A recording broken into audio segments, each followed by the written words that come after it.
Bonjour les amis, j'espère que vous allez bien. Alors aujourd'hui on se retrouve pour le 18e épisode de mon podcast de tricot. Aujourd'hui il y aura deux petits projets terminés, deux paires de chaussettes, deux en cours, dont un que je vais détricoter. Mais avant de le détricoter, je voulais vous le montrer et vous en parler. Et une partie filage, haut filage et puis mes petits débuts laborieux un peu au filage. Voilà, ça fait même pas une semaine que j'ai commencé le filage, donc c'est normal que ce soit pas super génial au niveau résultat. Mais bon, justement, je trouvais ça sympa de partager ça avec vous et de vous montrer pourquoi pas mes progrès au fil des épisodes si je continue dans cette activité. Alors avant de continuer, je voulais vous remercier pour tous vos petits mots dans l'épisode précédent. Vous remercier d'être toujours fidèle à la chaîne et souhaiter la bienvenue aux nouveaux abonnés. Voilà, j'espère que le contenu de ma petite chaîne vous plaira. J'avais envie de revenir assez rapidement par rapport à la dernière vidéo parce que justement, donc on va tout de suite commencer. J'ai terminé une paire de biscuits socks. Et voilà. Voilà.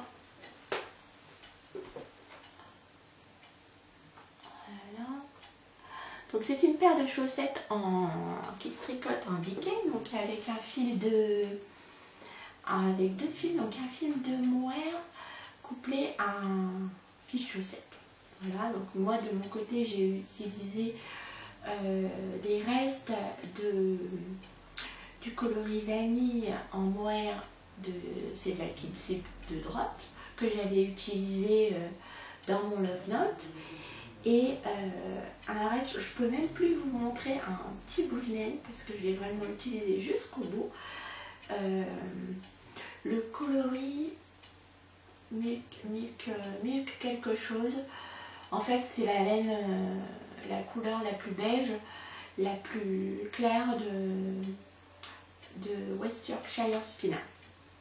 Voilà, les deux ensemble, top top top. Je suis encore une fois ravie de ce patron. C'est la deuxième fois que je les tricote. Alors, je vous ai montré, j'ai ramené la première version. Il me semble que je ne vous l'avais pas montré parce que c'était pendant la période où j'ai pas fait de vidéo. Donc les voilà. Celle-ci, pareil, c'est de la Kid Silk que de Drops et de la laine, c'est de la West Yorkshire Spinner en coloris Pink Flamingo. Et la différence, c'est entre les deux. Vous voyez, il y a quand même une belle. Là, je prends la deuxième. Une belle différence. Celle-ci, attendez, je vais bien, voilà. C'est vraiment la taille d'aiguille. C'est un patron gratuit, disponible en anglais sur Ravelry, mais bon, c'est un... Vous pouvez l'utiliser si vous avez déjà tricoté des chaussettes. D'ailleurs, je ne sais même pas s'il ne serait pas dispo en français, ce patron. Toujours est-il que c'est du point de semis. Donc vous pouvez utiliser simplement la grille du motif et utiliser le patron pour la grille de motif et le nombre de mailles à monter sur vos aiguilles. Le patron préconise de monter 48 mailles pour la plus petite taille. J'ai tout petit pied, donc au niveau voilà, de monter la plus petite. Donc j'ai décidé de monter la plus petite taille. Et le patron donc, préconise donc de tricoter les côtes en aiguille 3 et le corps de la chaussette en aiguille 3,5. Pour ma première version, voilà, donc celles-ci elles ont été adoptées par ma fille, elles ont déjà été portées, mais vous voyez, la laine tient bien la distance, hein, elles ont été portées de façon intensive. Et je trouvais sympa de vous faire la comparaison parce que finalement c'est exactement la même marque de mohair, la même marque de fingering, de laine à chaussettes que j'ai utilisé pour ces deux paires. Simplement la différence c'est la taille d'aiguille. Donc au départ celles-ci je les avais faites pour moi mais elles se sont avérées trop larges puisque j'ai suivi le patron, j'ai tricoté les côtes en 3 puis le corps en 3,5. Et sur celle-ci, là cette fois-ci pour moi elles sont parfaites. C'est j'ai tout tricoté en aiguille 3. Le patron vous propose un talon renforcé. Moi j'ai fait mon fish flip Kiss Heel classique parce que le talon renforcé consomme plus de laine et je voyais bien qu'au niveau de ma West Yorkshire Spinner j'allais en manquer. Du coup j'ai préféré faire mon fish flip Kiss Heel pour être sûre de ne pas manquer de laine et finalement il a fallu que j'utilise un blanc, un beige d'une autre laine à chaussettes pour pouvoir terminer ma deuxième chaussette. Mais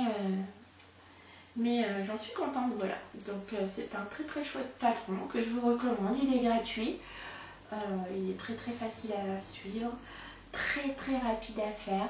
Ça vous donne des chaussettes hyper chaudes. Alors là il fait beau, on va vers les beaux jours, donc elles n'ont pas trop d'utilité pour le moment, mais celles-ci je vais les offrir à ma maman pour son anniversaire parce qu'elle avait vu elle m'avait vu tricoter celle-ci, donc elle les a trouvées hyper chaudes et tout, elle m'en a réclamé pour son anniv. Voilà, donc on me demande, je m'exécute, voilà. Donc je voulais vous les montrer, son anniversaire c'est la semaine prochaine, donc je voulais vous les montrer avant de les lui offrir. J'espère qu'elles lui plairont. C'est un modèle que je referai pour moi. D'ailleurs, il me semble que il y a des grosses promos en général au mois de mai sur Calidou. Et j'ai l'intention de me prendre plusieurs pelotes de Kitsit, pour faire justement des chaussettes en fingering et mohair. Pour les pieds, je peux utiliser de la super laine à chaussettes. N'importe quoi. Du mohair tarlamant par exemple. Bon, quoique je pourrais, puisque. Ouais. Mais avec un reste éventuel de laine tarlamant, mais là j'en ai pas. Et pour des chaussettes, ouais, avec une pelote de Kit Silk, vous en avez largement assez. Et au niveau des pieds, c'est pas. Ouais, la laine, elle est. En tout cas, je la supporte bien. Donc voilà. Donc, toujours est-il qu'elles ne sont pas pour moi, elles sont pour ma mère. Mais ouais, la prochaine sera pour moi de biscuits ça que j'avais envie de vous parler de ce patron. Parce que vraiment, elles sont très très rapides à faire. Le patron est gratuit, disponible en anglais, mais c'est un basique. Donc si vous avez déjà tricoté une ou deux paires de chaussettes, vous en sortirez très bien. Voilà, il est disponible gratuitement sur Ravelry, je vous mettrai le lien en barre d'infos. Et la deuxième paire de chaussettes, ce sont des soquettes que j'ai terminées. Ce sont les célèbres Royal City Roller. Voilà, les petites soquettes. Toutes simples, je les ai faites en noir, en Knit Picks. Voilà, c'est la laine à chaussettes, avec elle contient 80% de mérino et 20% de nylon, me semble-t-il. Ouais. Elles sont pour ma fille, à la base je les faisais pour moi, mais pareil, quand elle les a vues, oh, elles sont pour moi, ok. Donc du coup je les ai rallongées un petit peu pour qu'elles soient à la taille de son pied. Que vous dire de ce patron? Simplissime, encore une fois. C'est un patron gratuit en anglais sur Ravelry, mais finalement, si vous avez déjà tricoté quelques chaussettes, ben, en fait c'est bête comme chou. C'est des chaussettes qui se commencent de la cheville vers la pointe. Tout comme les biscuits socks, d'ailleurs, je ne vous l'ai pas dit, elles se commencent de la cheville vers la pointe. Bon, après, si vous préférez tricoter vos chaussettes de la pointe des orteils vers la cheville, vous pouvez tout aussi bien les tricoter dans l'autre sens, il n'y a pas de souci. Donc pour celle-ci, j'ai à nouveau, là j'ai fait un montage tout ce qui est plus classique, un long tail Caston. Pour les biscuits socks, je vous ai pas dit, j'ai fait en général pour mes chaussettes, je fais toujours le German Twisted Caston, un montage de mailles alterné. Voilà, j'aime beaucoup, ça tient bien à la cheville. Là, comme ça roulotte, ça n'avait pas vraiment d'intérêt de faire un... Ça n'avait pas d'importance, donc j'ai fait un montage classique, le long tail. Et ensuite, vous démarrez tout de suite votre chaussette en jersey. J'ai fait 20 rangs. Mon fiche lip ici. Le patron vous propose un talon renforcé. Moi, je préfère celui-ci. C'est juste une question de goût, hein, parce que pour moi, il est plus rapide à faire. Il consomme un peu moins de laine. Et parfaitement adapté à mon pied, même si celles-ci elles sont pas pour moi mais pour ma fille, mais elles vont très très bien. Voilà. Et ensuite, oui, j'ai tricoté 20 rangs, fait mon fichier Kiss Hill. Si je vous montre de ce côté-ci, ça sera mieux. Tricoté 20 rangs jersey, fait mon fichier Kiss Hill. J'ai tricoté tout mon pied et ensuite, hop, j'ai fait les diminutions de la pointe aux orteils et fini par un rafting. Voilà, modèle gratuit, en anglais mes seins bêtes comme chou, hein, comme on dit. Très très chouette patron de chaussettes que je referai du coup parce que j'aimerais en avoir pour moi. Comme je vous l'avais dit dans mon dernier podcast, j'aimerais en avoir pour en noir et en marron. Vraiment des petites soquettes basiques, pas pour mettre dans mes baskets mais pour mettre dans mes bottines. Et pour traîner à la maison par-dessus mes collants noirs ou beige quand je suis à la maison, du coup on voit pas la différence, ça fait pas trop bizarre. Donc je referai des soquettes, pas forcément ce modèle-ci, mais je referai des soquettes en espérant que personne ne viendra me les shipper. Voilà, quoique je dis ça, mais j'aime bien quand on me dit oh je veux et tout. Ça fait plaisir et puis j'aime bien tricoter aussi. Pour les autres. Et bien maintenant, sans transition, on va passer au projet en cours. Puisqu'on est dans les chaussettes, je vais rester dans les chaussettes avec ma paire de rocailles. Donc cette semaine, j'ai commencé le modèle de Marie-Christine Lévesque qui est dispo en français et en anglais sur Ravelry. Ce modèle fait partie de son magazine. Vous y croyez, j'ai oublié le titre du magazine. Botanique, voilà. Botanique. C'est la deuxième paire que je tricote de ce magazine. Je pense que les prochaines, ce sera les échinacées, puisque justement ce sont des soquettes et que je voudrais en avoir. Mais je voulais apprendre sur ce modèle-ci, donc le modèle rocaille, à tricoter la brioche. Donc voilà, est-ce que j'ai le patron? Attendez, je vais vous montrer le modèle. Je reviens tout de suite. Le patron, j'ai juste là. Hop.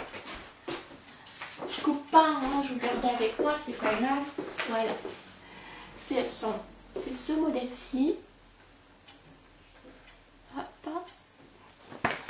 Le modèle rocaille.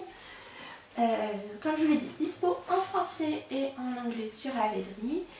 Et je le tricote en laine biscotte. Coloris flamboyant. Voilà. Vous avez la bonne couleur là. Ouais. Une belle couleur à rouge profond. J'adore ce coloris. Voilà. Alors, je vais défaire ma brioche. Donc au départ, ces chaussettes se tricotent de la cheville vers la pointe. Et au départ, on commence par un montage au picot. Alors, j'avais jamais fait de montage au picot. Du coup, sur cette paire de chaussettes, j'ai appris 2 techniques. Donc, le montage au picot et la brioche unicolore. Ça a été le montage au picot, aucun souci, ça s'est très bien passé. Après on fait, c'est un montage qui est quand même assez long, hein, mais sans aucune difficulté. Le patron de Marie-Christine est hyper clair. Pareil pour la brioche, il vous renvoie à des vidéos tuto qui sont en anglais, mais en coupant le son, en regardant simplement les gestes, vous voyez vraiment bien comment faire le point. Voilà, donc donc on fait le montage en picot, une petite dentelle juste en dessous, et ensuite on attaque la brioche. De mon côté, j'ai mis un fil provisoire parce que c'était la première fois que je faisais de la brioche, donc je me suis dit, Caro, tu vas te planter, hein, donc mets un fil provisoire parce que ce montage il a été long à faire, je l'ai réussi, j'ai pas forcément envie de recommencer. Donc le montage, le fil de sûreté, en fait c'est tout simple. C'est pour ça que je voulais vous en parler avant de les défaire. Et c'est un petit conseil que quand vous débutez dans une technique, justement de sécuriser votre travail. Donc en fait, le fil de sécurité, c'est tout simple, vous passez un fil d'une couleur contrastante dans vos mailles. Et si vous devez défaire, ça sécurise toutes vos mailles. Vous pouvez enlever vos aiguilles, tout défaire et ensuite replacer vos aiguilles en toute sécurité sans avoir à recommencer tout le boulot. Voilà, voilà. Et donc, de ce côté-ci, là je me suis rapprochée pour vous montrer. Pas de souci. Vous voyez, ma brioche, elle est jolie, jolie, jolie, jolie. Au départ. Voilà. Mais par contre, là, eh bien, ça va pas du tout ici, à l'endroit où j'ai mon marqueur. Donc jusque là, ça allait. Donc jusque là, je vous la refais, je vous refais la scène comme on dit. Jusque là, tout allait bien. Je tricotais, je faisais ma petite brioche. Je trouvais ça finalement assez méditatif. C'est sympa à faire la brioche, hein. Je m'en faisais tout un monde, mais finalement ça va. Et là, j'ai pris confiance les amis, j'ai pris confiance. Je me suis arrêtée, je suis allée dîner, tout ça. Puis la brioche c'est sympa, on reprend. Mais j'avais envie d'être avec mes loulous, je me suis installée devant la télé. Et c'est là que les choses ont commencé à se gâter, parce que la brioche, quand on est débutant, et télé, c'est pas trop compatible. Donc, j'ai un peu cafouillé ici, mais je me dis que j'ai réussi à rattraper, vous voyez. Et je me suis dit, bon, allez, après, une fois bloqué, ça se verra pas. Et puis, c'est dans les pieds, hein, honnêtement, voilà. Ni vu ni connu, on voit rien. J'étais contente, j'ai réussi à rattraper ma petite erreur là. Honnêtement, ça, on laisse, hein, on est d'accord. Mais là, et c'est vraiment là, au niveau de la jonction du marqueur, au niveau du changement de rang, qu'il faut être attentif quand on tricote en rond de la brioche, je trouve. Parce que là, vous voyez, là j'ai vraiment cafouillé. Donc en réalité je ne devrais pas tout défaire, je devrais juste défaire jusque là. Mais je ne sais pas si je saurais reprendre mes mailles. Non, ça risque d'être compliqué. Donc je les ferai, au pire je les fais jusqu'au bout. Mais je voulais vraiment vous montrer ce passage là. Faites bien attention quand vous faites de la brioche. Au moment où, vous voyez, c'est là que je me suis trompée et j'ai l'impression que même au niveau de mon marqueur, j'ai décalé mon marqueur d'une maille. Il y a eu un truc là. Hein. Mais vraiment, cette partie de plusieurs centimètres de brioche, il faut absolument que je la fasse en étant focus dessus, concentré, sans faire autre chose à côté, sans être dérangée. C'est pas très long hein, finalement. Là, j'avais presque terminé ma partie. Vous voyez, et ça rend, c'est tellement joli. Donc je suis impatiente de les continuer. J'ai fait ma Marc Christine préconise de les tricoter en 2,5. Mais j'avais vu, j'ai suivi les conseils de Mélise parce que j'ai vu dans son podcast qu'elle les avait tricotés et que la partie brioche était fort détendue par rapport à la partie avec le point de semis. Et donc, ce que j'ai fait, j'ai suivi ses conseils et pour la brioche, j'ai diminué d'une taille d'aiguille. Donc pour le corps de ma chaussette, je vais tricoter en 2,5 et pour la brioche, je la tricote en 2,25. Et là, ma foi, ça a l'air plutôt pas mal. J'ai fait la plus petite taille, j'ai monté 56 mailles, comme d'habitude, pour mon pied. Et je suis fan de cette couleur, je suis sûre qu'elles vont être superbes. Et c'est rigolo parce que finalement, sur ce modèle-là, je repars exactement sur le même motif que les biscuits socks. Vous voyez, c'est aussi le même point de semis. Voilà pour cet encours qui va être détricoté. J'espère la prochaine fois je pourrai vous montrer une chaussette terminée. Et mon deuxième encours dont je vous avais déjà parlé, mais je ne vais pas m'étendre dessus parce que je pense que la prochaine fois j'aurai terminé. Il s'agit de mon Bird of Feather d'Andrea Mori. Alors il a grandi là, je vous l'avais montré dans l'avant-dernier. Attendez, comme ça sera mieux. Dans l'avant-dernier podcast. Et alors je ne suis pas une experte dans l'autre sens, voilà. Il est beau. Il me reste encore 5 ou 6 sections à faire. C'est un châle d'Andrea Mori qui se tricote avec un fil de fingering alterné avec des sections de point mousse en fingering et en mohair, avec une petite partie en dentelle. C'est un modèle hyper agréable à faire, tout doux, tout léger. Une fois terminé, ça va être un nuage, ça va être magnifique. Je vous en dis pas plus, je vous en parlerai et je le tricote avec les laines de ma petite laine anciennement dans le Chip Shop. Voilà, je vous en parle pas plus parce que sinon j'ai l'impression que je ne voudrais pas radoter. Je vous en parlerai quand il sera terminé, mais sachez qu'il a quand même bien avancé depuis la dernière fois. Alors effectivement, comme je vous le disais en début de vidéo, j'ai pas de projet particulier à venir.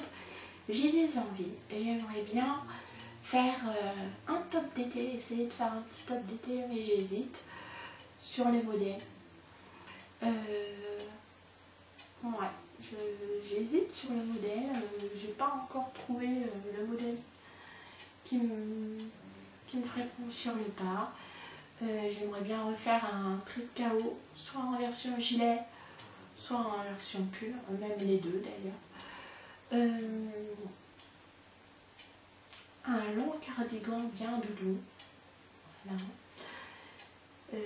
Continuer mon apprentissage de la brioche aussi, pourquoi pas faire j'ai toujours dans un coin de ma tête le modèle de Marie-Amélie Designs. Voilà pour ce qui est éventuellement des envies tricot et des chaussettes, bien sûr, des tonnes de chaussettes. Je vais continuer à certainement monter après cette persil, après les rocailles, les chinacées, toujours de Marie-Christine Lévesque. J'ai très envie aussi de m'offrir le 52 Weeks of Socks parce que je vois passer pas mal de modèles dans les podcasts et ils sont pas mal du tout. Je réfléchis beaucoup avant d'acheter que ce soit les livres ou les magazines parce que je veux les utiliser en fait, hein. Je veux pas juste les avoir parce que les modèles sont beaux, je veux pouvoir les tricoter. Sinon je préfère le format PDF en fait, où je peux suivre les modèles, surtout pour les chaussettes, sur ma tablette et adapter un peu comme je veux sans avoir forcément à imprimer ou alors à accumuler dans ma bibliothèque. Voilà, mais je pense que le 52 Weeks of Socks, je vais l'acheter. Il y a aussi le super bouquin pour apprendre à tricoter ses chaussettes d'Élodie Morand. Vous savez, la podcasteuse, l'une des deux podcasteuses du podcast Comme un lundi, qui ont sorti un bouquin pour apprendre à tricoter ses chaussettes. J'ai été tentée, je vous avoue, mais j'ai pas pris pour le moment, c'est pas dû, je l'achèterai pas, hein, mais là il est pas mal en rupture partout, parce que je maîtrise quand même bien les techniques le tricot chaussette, que ce soit en jacquard, avec les différents points, les talons. Donc pour moi, au niveau apprentissage, je me demandais si vraiment, réellement, je pourrais apprendre certaines méthodes avec ce livre. Et voilà, mais après ce qui pourrait me pousser à l'acheter, ce sont les modèles. Parce qu'elles ont fait à la fin de leur livre un seminier de chaussettes, et ça c'est chouette. C'est peut-être éventuellement ce qui pourrait me pousser à acheter le livre. Voilà. Je sais pas pourquoi je suis partie à vous parler de ça, mais oui, parce que je voulais m'acheter le 50 Weeks of Socks. J'ai vu aussi qu'il sortait le 50 Weeks of Shawl. J'attends de voir les modèles. Pareil, j'aime bien attendre un peu, être sûre de mon choix, surtout pour les bouquins, avant de franchir le pas. Voilà. Donc là, ça fait une bonne année qu'il est sorti le 50 Weeks of Socks. Donc, ouais, je vois les modèles et je me dis, il y en a quand même, il faut que j'amortisse au moins le prix du bouquin en tricot chaussette. C'est ce que je me suis dit quand j'ai acheté le magazine botanique de Marie-Christine Lévesque. Là, ils me plaisent tous, donc je sais que j'ai acheté tous les modèles et je sais que je vais tous les tricoter. Donc là-dessus, voilà, j'en suis déjà à mon deuxième. Je vais faire les chinacés aussi. Je sais que le magazine, il sera amorti. Et là, je veux que ce soit pareil pour tous les prochains modèles, livres que je vais acheter, parce que durant ces 2 dernières années là où je me suis mis au tricot, j'ai acheté plein de patrons que j'ai pas tricoté. C'est quand même dommage. Moi, je les garde dans ma bibliothèque, Ravelry, et puis je les ai pas tricotés. Donc, je me dis non, j'achète un truc, tu le tricotes. Voilà, c'est tout. Mais bon, après, c'est normal. Au début, on a envie, tout nous tente, c'est l'impulsion et tout. Et après, on fait pas.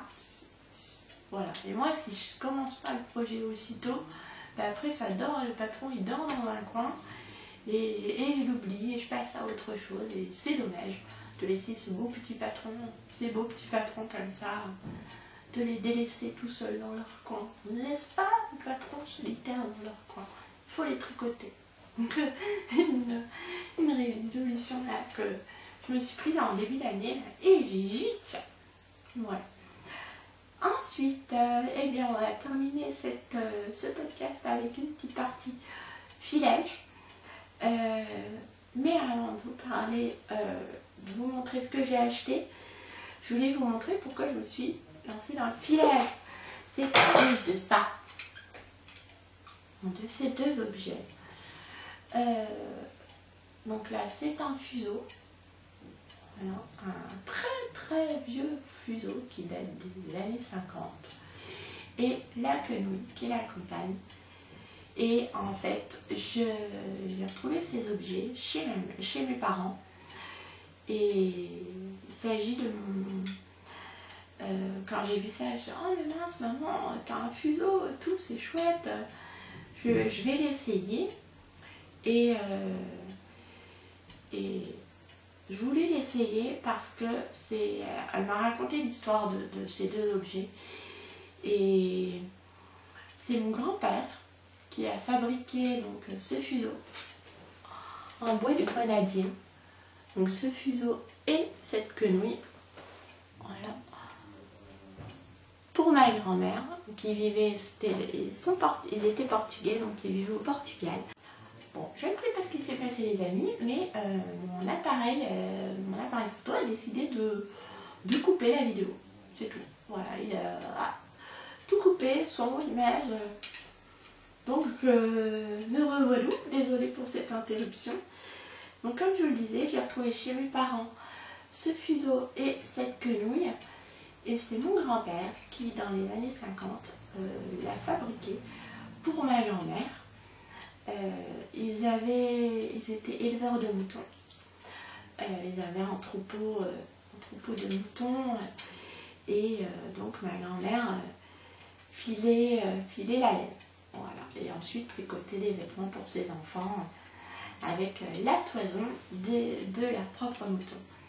Avec voilà, ces objets-là. Donc pour moi, c'est des objets déjà très précieux parce que c'est mon grand-père qui les a fabriqués. J'ai jamais eu la chance de voir ma grand-mère les utiliser. Et voilà, quand je regarde ça, je peux pas m'empêcher je pense à eux et je l'imagine chez elle en train de filer. C'est ça, quand j'ai commencé à filer sur les fuseaux que j'ai achetés, c'est à elle que je pensais.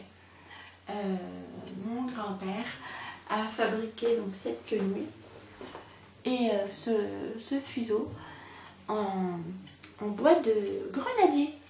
Voilà. Ouais, donc, je les utiliserai pas, enfin j'essaierai peut-être hein, de les utiliser, mais pour moi, voilà, je les garde en objet de déco et puis ouais, une grande valeur sentimentale, donc j'avais envie de vous les montrer. C'était une chouette trouvaille chez mes parents. Et de ce fait, j'ai eu envie du coup de m'essayer le filet. Et le fuseau de ma grand-mère, c'était un fuseau avec fusailleul en bas. La fusailleul, c'est cette petite coupelle ici. Et il y a une entaille, une encoche ici, qu'avait fait mon grand-père, qui vous permet de passer votre fil et vous filez hop, avec tout le poil de la fusailleul vers le bas. Voilà. Donc au fuseau, vous pouvez soit filer fusailleul en bas, ou alors fusailleul en haut, avec un petit crochet juste au-dessus. Comme celui-ci. Voilà. Que j'ai acheté donc chez Alice Création. C'est un modèle loué. Voilà. Et du coup, vous voyez un peu mes débuts grossiers en filet. Je voyais que c'est pas du tout régulier. Mais c'est pas grave, je vais m'améliorer. Ça me fait un gros fil. Donc, j'ai acheté donc ce fuseau qui fait 60 grammes. Et un autre fuseau, c'est un fuseau en bois. Et celui-ci, c'est un fuseau avec une fusailleule en quartz. Et celui-ci fait 30 grammes. Donc, il est beaucoup plus léger. Et il vous permet du coup de filer beaucoup plus fin. Fais la mise à jour. Fais la mise à jour. Non. La mise au point. Du coup, je vous montre les deux. Vous verrez, vous allez voir la différence. Voilà. Côté expérience, il doit y avoir 3 jours de filage là-dessus. Donc vous voyez, on voit déjà bien la différence d'épaisseur de fil. Là, c'est beaucoup plus fin par rapport à ici où c'est beaucoup plus épais. Il est recommandé de commencer sur ce type de fuseau, de débuter sur ce type de fuseau, parce que vous avez à manipuler, c'est beaucoup plus simple. Il est beaucoup plus facile à appréhender qu'un fuseau plus léger. Et c'est vrai, puisque j'ai acheté les deux et j'ai essayé les deux en même temps, effectivement c'est beaucoup plus facile de commencer avec celui-ci qu'avec l'autre. Mais je voulais vous montrer la différence des fils. Maintenant il ne me reste plus qu'à continuer à filer et voir ce que ça donnera. Voilà, je ne suis pas convaincue par je suis pas emballée par ce que j'ai fait, mais en même temps je débute, hein, donc il faut que je persévère. Donc vous voyez là, hop, c'est un fuseau, donc avec un petit crochet. Voilà.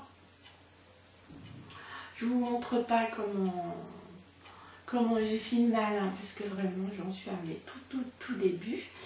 Et ma fibre, c'est de la Falkland, je vous montre ça. J'ai acheté pour commencer de la Falkland. Je vais enlever son sachet, je suis désolée pour le bruit. Voilà. C'est une laine, une fibre avec un poil très long, assez long, bien pour le filage. Et c'est une laine toute douce, j'ai l'impression d'avoir un nuage autour du cou. Par contre ça picote un peu, hein. C'est un nuage gourmand, n'est-ce pas? Voilà. Voilà. Oui, j'ai pris cette fibre pour faire mes essais, mes débuts. Et alors je rangerai après parce que sinon ça fait du bruit.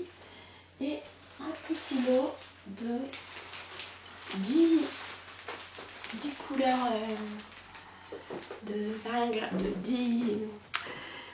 un petit lot de fibres de 20 grammes chacune de Mérino. Voilà, pour tester une fois que je maîtriserai un petit peu mieux la grosseur de mon fil. Voilà, même si ce que je voudrais, mon objectif du coup pour le filage et pour les prochaines semaines en filage au fuseau, ce que je voudrais c'est obtenir une meilleure régularité de mon fil, même si le fil est gros, qu'il soit régulier, parce que là il y a vraiment une grosse différence entre l'épaisseur de mon fil. Voilà. Mais comme je le disais, j'en suis vraiment au tout début et je suis contente de partager ça avec vous parce que j'aimerais pouvoir trouver des vidéos, des tutos filage, des tutos réellement de filage en français. Et à part le tuto très bien fait d'Anna de Lana et Tricot avec Mélissa de la marque Petite Mitaine, qui ont lancé une chaîne sur le filage qui s'appelle Wool & Worsted. Il n'y a pas trop de vidéos sur le filage. J'avais vu également une vidéo dédiée à un live qu'avait fait Guy Charbonneux consacré au filage au fuseau. Il faudrait que je la regarde de nouveau parce qu'elle était très pointue cette vidéo, pas mal du tout. Mais à part ces deux ressources, il n'y a pas réellement de tuto qui explique vraiment comment, en français en tout cas, comment filer au fuseau, ni au roulet d'ailleurs. Ça a été dommage. J'espère que les podcasteuses qui filent, moi j'aimerais bien voir chez les podcasteuses tricoteuses qui filent des tutos. Voilà, si certaines regardent cette vidéo, faites des tutos parce que c'est chouette de pouvoir apprendre quand on est isolé. Et en ce moment, c'est compliqué. Je suis pas sûre qu'il y ait des cours en ligne de filage aussi, des cours virtuels. Si vous connaissez quelqu'un qui fait des cours virtuels, que ce soit au fuseau ou éventuellement au roulet, dites-le moi en commentaire parce que ça m'intéresse. Alors je vous mettrai les liens des chaînes de la chaîne Wool & Worsted en barre d'infos, ainsi que le site Alice Création où j'ai acheté ces deux kits, mes deux fuseaux. Voilà, vous pouvez également retrouver un kit avec un fuseau de ce type là chez Lana et Tricot aussi, avec un kit déjà tout fait avec 3 différentes tailles de qualité de fibre pour appréhender un peu les matières au filage, qui est tout à fait abordable et avec aussi exactement le même type de de petits lots de fibres mérino à filer. C'est chouette pour essayer si ça vous tente. Voilà, pour je crois que j'ai terminé les amis. J'ai l'impression que j'ai oublié de vous dire quelque chose, mais non. Dites-moi si vous connaissez des fileuses françaises. Alors il y avait je suis tombée sur 2 chaînes YouTube. Je vous mettrai les liens en barre d'infos parce que je me suis abonnée à leur chaîne. Ah, la première c'est Laine et Fil. Ouais, Laine et Fil. Sophie. Ouais.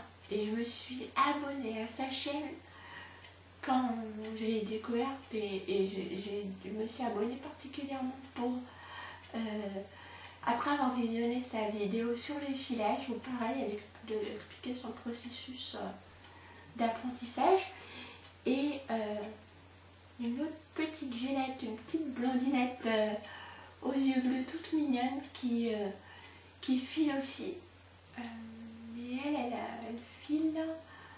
elle file toutes les deux sur un rouet mais je sais que Sophie a commencé sur avec des fuseaux. Voilà, elle n'a pas fait de tuto, mais elle nous a montré un peu ce qu'elle avait filé. C'était très intéressant. Je vous invite à aller découvrir ses projets et sa chaîne. Et je ne me rappelle plus du nom ni du prénom de cette demoiselle blonde, mais je vous mettrai également le lien de sa chaîne en vidéo parce qu'elle a aussi tricoté ce qu'elle avait filé et ça c'est chouette de voir le processus du début à la fin. Voilà. Et si vous avez des recommandations de chaînes qui expliquent comment filer au fuseau, particulièrement plus des tutos en fait pour apprendre, en attendant de pouvoir pourquoi pas faire un vrai cours, apprendre à filer en assistant à un vrai cours ou un cours virtuel. Pareil, si vous avez des infos là-dessus, je suis preneuse aussi. Voilà les amis, écoutez, je vous donne rendez-vous très bientôt pour une prochaine vidéo tricot. En attendant, portez-vous bien, tricotez bien, filez bien, soyez créatifs, éclatez-vous dans vos loisirs et profitez là en ce moment, il fait beau, tout ça fait du bien. Et de mon côté, je vous dis à bientôt pour une prochaine vidéo. Au revoir!